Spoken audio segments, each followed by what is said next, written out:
Bonjour et bienvenue.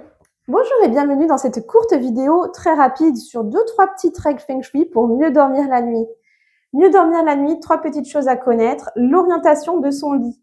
Alors, l'orientation de son lit, alors quand j'entends qu'on dit il faut dormir la tête au nord, ben non, pas pour tout le monde.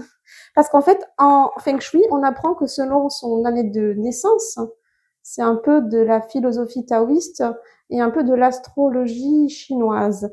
Chaque personne qui naît, les 2 derniers chiffres de son année de naissance, selon si c'est un homme ou une femme, va être attaché à un chiffre QA, un chiffre qui lui est propre, relié à un élément, feu, terre, métal, eau, bois, et ce sont les chiffres 1 à 9.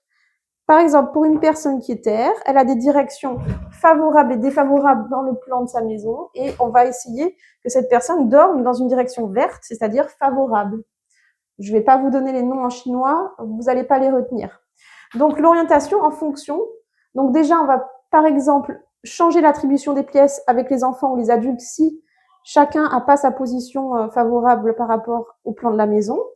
Et aussi on va orienter par exemple le lit dans la position favorable, éviter d'être dans la chambre avec une position ultra défavorable. Ça va vous empêcher de dormir, vous ne saurez même pas pourquoi.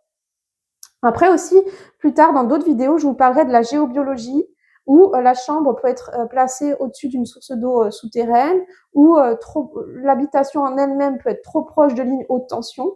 Donc tout ça, il faut l'analyser aussi. La géobiologie, c'est assez proche du Feng Shui, mais pour l'instant, je ne fais pas encore de vidéo dessus. Il faut éviter le lit face à la porte. Et oui, position de la mort.